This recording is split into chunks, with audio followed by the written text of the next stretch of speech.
as a resident? Like, what is your plan when all this is done?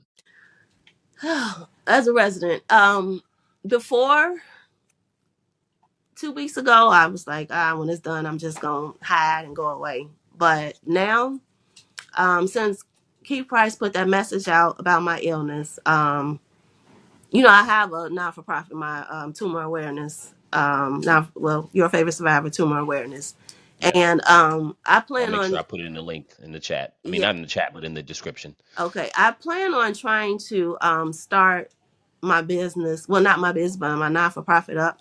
I want to start talking to people about illnesses, tumors, how to make sure you're, on it, making sure you're getting screened. The biggest thing about tumors is that most people don't understand, like, that they have one until it's too late. And then you have to be forced to have emergency surgery. A lot of times when you go to the hospital, they don't want to give you CAT scans or MRIs because they're expensive. PET scans, Hmm. all of that. So Yeah. you'll never know unless they do their due diligence and actually do the proper tests to make sure that you're tumor or cancer free. Right. So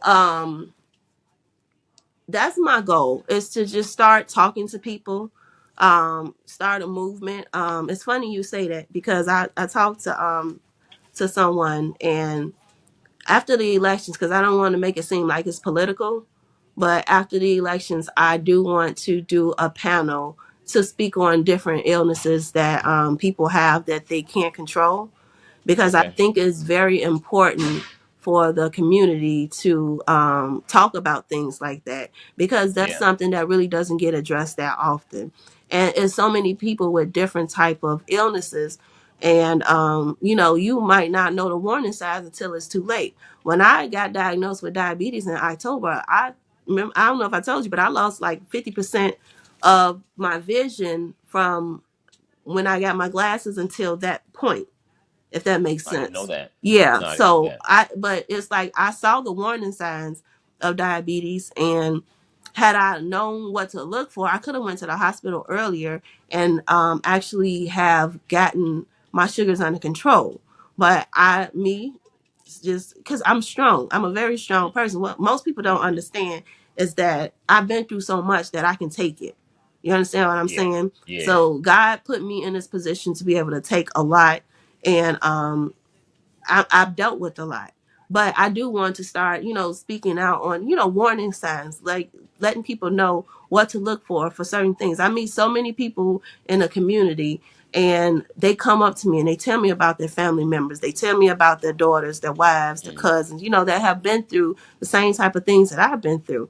I have Hmm. people all over the country that's part of my YouTube channel that, that talks about their family members that have had cancer, and it's just something that I really want to start speaking on more after this end, because I feel like it's something that helps people. Every time I'm out in the public, I promise you, people always come up to me and ask me, about how I'm feeling, talk about my illness, just letting me know they praying for me. They'll speak on their Yeah. family members. And like I say, I just want to make sure that I can start talking to more people and, reaching out to more people and doing events like that, because I feel Yeah. like that's something that's needed. And if I can speak on what I went through, maybe it can help someone else detect what they might be feeling earlier Yeah. than later. Because I hated that I had to go and have emergency surgery because I didn't know what was going on in my head, if that Hmm. makes sense. So Yeah. if I can prevent it, if people can see their warning signs earlier, then maybe Hmm. that'll help someone not have to go through as much as I did, and maybe they, can be better off. So Yeah. that's just my goal. No, that's great. That's great. And I think that it kind of leads me into my last question. What do you say to people who, what do you say to people, kind of a two-fold question. What do you say to people who feel like, "Oh, this person just wants attention?" Because this whole Tiffany Henyard ecosystem, if you will, that's been created, right? Hmm. I think that I think there are people who just want attention, and Hmm. we are human beings. We want attention. We're Right. human beings, but I think there's people, and we've talked about this before. I think there's people who want this to go on forever, and It is. won't know what to do when it's over. Hmm. You know what I'm saying? But I'm so I happy it's don't. almost over. Yeah, I don't see you. I don't see you as someone who is just doing this just to go get attention. It just No. doesn't make sense. Uh, So what do you say to critics? I haven't seen a lot of critics, but I'm just saying, what do you think of critics who say you're just up here because you want attention and you're being messy and Well, all this stuff?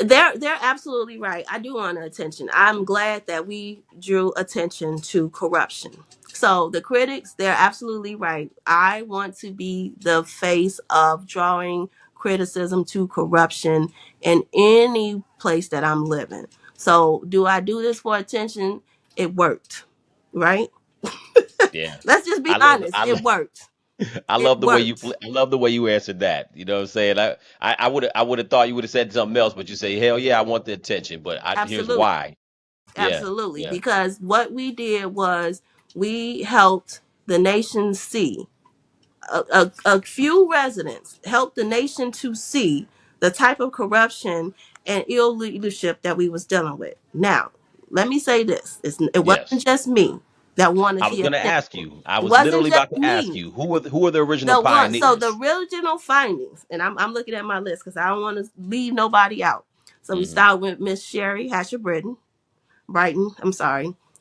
She was the first person. Now, mind you, I met her. I told you I met her through Jason, and Jason added me to a group that they had that Hmm. they were fighting alongside with me on actual corruption. But Hmm. Sherry is like one of the first people that started sending out information to different leadership, different levels of government. She was the first person that I saw that did that Okay. and got Okay. responses Yeah. because it took us a long time to get to where we at now, right? Where it's covered Yeah. every day, right? Right. Every day Right. somebody, if you put Tiffany Henyard in your title, you gonna get views just because of that name, right? Yep. So when Yep. she say that people should give her money for a name, well, unfortunately, you're a government official, so you don't deserve to get paid because you're doing Yeah. that in your government capacity. However, Yeah. for YouTubers, thank you because they get paid handsomely off of your name. Now, outside of Sherry, then Miss Valerie Valerie Stubbs. Stubbs, we have Hmm. Mr. Dan Lee. Then Dan we Lee. have yep, Miss Thelma. She's one of the ones that's been fighting, and she's a breast cancer survivor as well. So Hmm. outside of her, we had some YouTubers that really covered the content in the correct way without Hmm. being messy. So Hmm. I that's my thing is it's about how you cover a story, right? So Yeah. for some of the YouTubers, we have Pink Book Lessons. Hmm. I don't know if you ever watch her, but her commentary, Shout out to her for sure. Yeah. she is always awesome. We have Yeah. Hannibal. He Hannibal. Hannibal is hungry. He Yeah. I actually did an interview with him too, and it's funny because now I think I need to do another one because that interview I did, oh my god, it was right when I was about to start my radiation. Okay. So I was like on a lot of anti-anxiety meds. So, I was just like really like well, I was in a rocking chair too, but it was like a really weird interview. But it covered the topics that needed to be covered, but people were Yeah. more focused on me rocking in a rocking chair than what I was saying, if that makes Right. sense. Right. Seriously, people find a way to No, I complain know. about Listen, anything. if the optics look a certain way, people gonna be like, "Yo, what kind of hat she got on? What kind of Absolutely, room is and that? that's What's what that in they the focus background?" in on. Yeah, Absolutely, yeah, yeah. absolutely. So I So then got you. we have Miss Shawani Burns. She is one of the ones that was providing great content Yeah. towards Dalton, Shout out to her um, too. and that was like when we first started. Because remember, I told you we've been fighting since basically like June when she first got into office, Hmm. because that's when she started overspending. 2021. Yes, sir. And then Hmm. we have Mr. Jim Giglio. That's the one who Keith Price which death on, and then the man passed away two days later. Mm-hmm. So he was one of the pioneers that helped us in this fight as well. Yeah. Like I said, we've been fighting for years against it. Since she's been in office, we've been fighting. Yeah. We've Yeah. been double fighting since she's been in that supervisor position, Yeah. because we didn't understand, how can you put her in that role when you know what's going on in Dolton. Yeah. And Yeah. it's just that we residents are fed up, we're tired. And me myself, after this is done, like I said, I have my next goal, my next purpose. But I Yeah. just want to make sure that between me and all of the residents, that we just want this to end with her in prison. That's Yeah. what we are looking forward to. Mm-hmm. And voting her out. Like, voting her out is going to be a joy, Yeah. but it's not going to be the end game. Yeah. The end game is for us to see through those subpoenas, make sure those indictments come down, make sure she is charged accordingly. That's what You our know, goal is. and